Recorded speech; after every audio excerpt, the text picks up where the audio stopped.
Doctor Helal Uddin, আমি একটি প্রশ্ন রাখতে চাই যে আপনাদের ছাত্র শিবিরের বিরুদ্ধে যে কথাগুলো আমরা এর আগে শুনে এসেছি, রক কাটার প্র্যাকটিসের কথা শুনে এসেছি, আমরা তো দেখতে চাই যে ছাত্র রাজনীতিতে আর কখনো অতীতে যা ঘটে এসেছে সেই ঘটনাগুলো ঘটবে না, কিন্তু সম্প্রতি এমসি কলেজে যে ঘটনাটি ঘটলো, ফেসবুকে কমেন্টের জেরে শিবিরের হামলায় বৈষম্যবিরোধী ছাত্র আন্দোলনের কর্মী আহত হয়েছে, আপনি জানেন, আপনার ব্যাখ্যা কি? জি ধন্যবাদ। আমি এই ব্যাখ্যা দিচ্ছি। প্রথমে সিলেট এমসি কলেজের যে ঘটনাটা ঘটেছে, এটা ফেসবুকের একটা বিষয় নিয়ে ছাত্ররা সেখানে গিয়েছে, এখানে কমেন্টকে কেন্দ্র করে এখানে কিন্তু শিবির এই কাজটা করেছে, এটা কিন্তু প্রমাণিত নয়।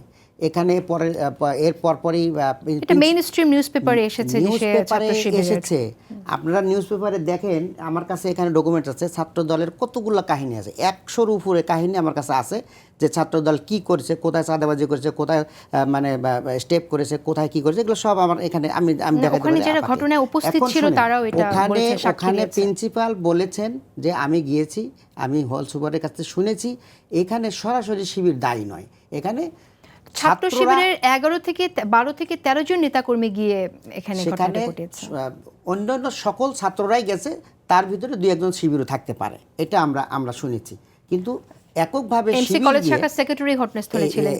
শিবিরের একটা সংগঠনের পক্ষ থেকে এটা মারামারি করা হয়েছে এমন না, এবং সেখানে ছাত্ররা সবাই মিলে গেছে, তার ভিতরে শিবিরও কিছু ছিল, এবং মারামারিটা হয়েছে, হট্টগোল একটা পর্যায়ে মারামারিটা হয়েছে। এবং দেখেন সেই চিকিৎসা নিয়ে কি তুলকালাম হয়েছে, হাসপাতালে ভর্তি করা হয়েছে, রিলিজ দেওয়া হয়েছে, পরবর্তীতে আবার তাদেরকে ডেকে নিয়ে আসা হয়েছে। আমার মনিয়াপা যে কথাটা বললেন যে উস্কানি কোত্থেকে আসতেছে, সেখানে আবার নিয়ে এসে তাকে ভর্তি করা হয়েছে, এবং একজন ডাক্তার, উনি ছিলেন গাইনি বিভাগের কর্মরত, সেখান থেকে গিয়ে উনি সার্জারি বিভাগে গিয়ে 2 জন ইন্টার্নি ডাক্তারকে দিয়ে প্রেসক্রিপশন করাইছেন। মানে একটা কি ধরনের একটা ম্যাসাকার, একটা চিন্তা ভাবনা, একটা মানে ঘটনা ঘটানোর জন্য উস্কানি কাকে বলে, এটা আমরা ওখান থেকে দেখতে পাচ্ছি। আপনি উস্কানি বলছেন, এদিকে আমরা দেখছি যে রাজনীতিবিদদের ভেতরে যে প্রবণতা, সবসময় আমরা দেখে এসেছি যে একটা ঘটনা ঘটলে সেটাকে খারিজ করে দেয়া, সত্যকে সত্য বলে স্বীকার করার যে প্র্যাকটিস, সেটার আমরা অভাব দেখেছি এবং এখনও তাই দেখছি। এই ঘটনাটাতে কিন্তু আপনি যার কথা বলছেন যে তারা জাস্ট গিয়েছিল, কিন্তু এটা আমি ডেইলি স্টারকে কোট করে বলছি, এখানে ছাত্র শিবির এমসি কলেজের শাখার সেক্রেটারি ওখানে গিয়ে। ডেইলি স্টারের কথা আপনি কোট করলে হবে না। ডেইলি স্টার আমাদের বিপ্লবকে ওন করে না, ডেইলি স্টার ইন্ডিয়াকে ওন করে, ডেইলি স্টার বাংলাদেশের জাতীয়তাবাদকে ওন করে না। ডেইলি স্টারের কথা এখানে কোট করবেন না। আরও পত্রিকা আছে, সেগুলো কোট করেন, এবং আমার কাছেও এভিডেন্স আছে, আমরা সেগুলো দেখাবো। কেমন, আমরা এটাকে বলছি না যে শিবির এখানে ইনভলভ নাই। এটা তাহলে আপনার ফেক নিউজ ছেপেছে, আপনি বলতে চাইছেন? শিবির অন্যান্য ছাত্রদের সাথে 2-1 জন শিবির আছে, কিন্তু অর্গানাইজভাবে শিবির এই কাজটা করেছে এটা না, যে ছাত্র সংগঠন শিবির এইটাকে করছে। অন্যান্য ছাত্রদের সাথে শিবিরের 2-1 জন কর্মী সেখানে ছিল, এটা আমি সেটা খোঁজ নিয়েছি। আচ্ছা, এটা গেল একটা। আর আমি আপার যে কথা বলছেন যে আমরা এই 4 দলীয় ঐক্য জোট থাকার কারণে আমাদের উপর অনেক জুলুম এসেছে, যে জামাতকে বাদ দেন, আপনাদের ক্ষমতা বসাই দেব। তাহলে দেখেন কোথায় গেছে, ক্ষমতায় বসানোর জন্য জামাতকে বাদ দিতে হবে। আর জামাতকে বলা হয়েছে যে তোমরা 4 দলীয় জোট ছাড়িয়ে দাও, তোমাদের কোনো হবে না, মানে যুদ্ধ অপরাধের বিচার তখন শুরুই হয় নাই, মাত্র 4 জনকে গ্রেপ্তার করেছে। সেই সময় রিমান্ডে নেওয়া হয়েছে, মাসের পর মাস 60 দিন রিমান্ডে নেওয়া হয়েছে সাইদি সাহেবকে।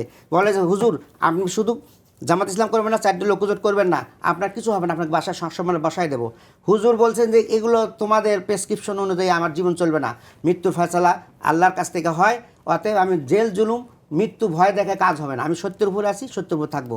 নিজামী সাহেবকে বলা হয়েছে, এইচটি ইমাম, উনি গিয়ে বলছেন, নিজামী সাহেব আপনি আমার এলাকার সন্তান, আমি আপনাকে শ্রদ্ধা করি, আপনি 4 দলীয় ঐক্যজোটের সাথে থাকছেন কেন, বিএনপির সাথে কেন থাকছেন? আপনাদের মতো রাজনীতি করেন, আপনারা ধর্মের কথা বলবেন, আমাদের সাথে আপনাদের কোনো দূরত্ব নাই, এভাবে কাজ করেন। উনি বলছেন যে ধর্মের ব্যাখ্যা তোমার কাছ থেকে শুনতে হবে না, ধর্মের ব্যাখ্যা আমি কোরআন থেকে শুনেছি, হাদিস থেকে শুনেছি, এর জন্য যদি আমার ফাঁসি হয় ফাঁসি হবে, আমি সত্যের উপরে থাকবো, আমি এইভাবে চলে যাব না। আমরা কিন্তু ফাঁসিকে বরণ করেছি 4 দলীয় ঐক্যজোট টিকে রাখার জন্য। আর আমাদের জোটেরা ক্ষমতায় যাওয়ার জন্য দলকে বাদ দিয়ে দিল। যখন দরকার ছিল যে মানে সর্বদলীয় আন্দোলন করা, সেই সময় বলা হলো যুগপৎ আন্দোলন করেন, অর্থাৎ জামাতকে নেওয়া যাবে না, কারণ বিএনপি বা অন্যান্য দল তারা ক্ষমতা চলে যাবে। এইটা হলো আতাতের রাজনীতি। আমরা ওই আতাতে রাজনীতি করি না। আমরা যেটা করি মৃত্যু হলেও করব, জীবন দিয়ে হলেও আমরা সেই রাজনীতি করব। আর একটা কথা হলো যে বলেন চাঁদাবাজি এখন আছে না বন্ধ হয়ে গেছে? বলেন বাংলাদেশে কি চাঁদাবাজি আছে না বন্ধ হয়ে গেছে? এখনো হচ্ছে। তো কারা করতেছে? বলেন। আপনি বলেন। আমি করতেছি, আমরা করতেছি। বলেন প্রমাণ দেন যে জামাত শিবির করতেছে না ফ্যাসিস্টের যারা পালায় গেছে তারা করতেছে। তাহলে কোত্থেকে আসে? জামাতের একজন কর্মীর বিরুদ্ধে অভিযোগ এসেছে। কোথায় অভিযোগ আসে বলেন? আমি আপনাকে এটা ইনফরমেশনটা দেব। দিয়ে দিন, আমাদের দিন। আমাদেরকে যদি আমাদের দিতে পারেন তা আলহামদুলিল্লাহ আমরা সেটা গ্রহণ করব। তো এরপরে বলা হয়েছে যে ছাত্রদল ছাত্র শিবির, ছাত্র দল কি কি কাজ করছে ক্যাম্পাসে এই 5ই আগস্টের পরে। আগস্টের আগের কথা বাদ দিলাম, 5ই আগস্টের পরে ছাত্র দল ছাত্রদের জন্য কি কি করণীয় করেছে, কয়টা ক্যাম্পাসে তাদের কাউন্সিল হয়েছে একটু দেখান।